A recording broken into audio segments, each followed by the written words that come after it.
রহমানির রহিম। আজকের এই সংহতি সমাবেশের সম্মানিত সভাপতি উপস্থিত আছেন, ইতিমধ্যেই বক্তব্য রেখেছেন হেফাজতে ইসলাম বাংলাদেশের কেন্দ্রীয় ঢাকা মহানগর নেতৃবৃন্দ, সমবেত সাথী ও বন্ধুগণ। গত 15 বছর পর্যন্ত লড়াইয়ের মাঠে আমরা ছিলাম। গত 15 বছর ফ্যাসিস্ট সরকারের বিরুদ্ধে রক্ত আমরা ঝরাইছি। ডক্টর ইউনূস সাহেব, ফ্যাসিস্ট সরকারের নির্যাতনের শিকার আপনি হয়েছেন, কিন্তু আপনি রাস্তায় রক্ত দেন নাই। আমরা আপনাকে শ্রদ্ধার সাথে অন্তর্বর্তীকালীন সরকারের প্রধান বানিয়েছি।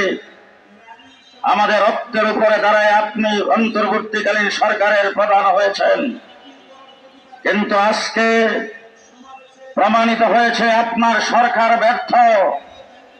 তার কারণ হলো, আমার মনে হচ্ছে কোন গোয়েন্দা আপনার কাছে কোনো রিপোর্ট পৌঁছায় না। গত 2013 সালের 4 তারিখ দিবাগত রাত্রে ডিজিএফআই, এনএসআই সহ পুলিশ, আর্মি আমার সঙ্গে বৈঠকে বসেছিলেন। সেই বৈঠকে তারা বলেছিলেন আগামীকাল 70 থেকে 75 লক্ষ মানুষ আপনাদের সমাবেশে আগমন করবে। ডক্টর ইউনূস সাহেব ওই দিন রাত্রে শেখ হাসিনা আমাকে ডাকছিলেন কথা বলার জন্য, আমি তার ডাকে সাড়া দেই নাই। কিন্তু আজকে আমার মনে হয় গোয়েন্দা আপনার কাছে রিপোর্ট পৌঁছাই নাই।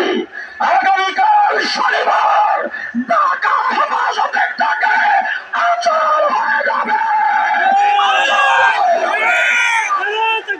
ডক্টর ইউনূস সাহেব 15 বছর পর্যন্ত বেশিরভাগ বাংলাদেশে দিনের ভোট রাতে করে 157টা আসন বিনা প্রতিদ্বন্দ্বিতা এনে সরকারে বসে থেকেছিলেন। তাদেরকে সরাইতে পারবে এমন কথা তারা কোনোদিন ভাবত না, কিন্তু অন্তর ভিতরে হাসিনা বিদায় হয়েছে।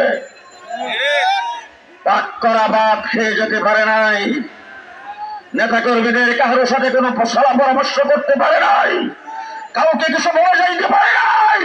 ডক্টর ইউনূস সাহেব, আপনি ভোরের সাথে বিদায় হয়ে যাবেন। পরিষ্কার ভাষায় বলতে চাই, আগামীকাল পর্যন্ত টাইম। আপনি কমিশন বাতিল করলেন কিনা পরিষ্কার বলতে হবে। আগামীকাল পর্যন্ত আপনি কমিশনের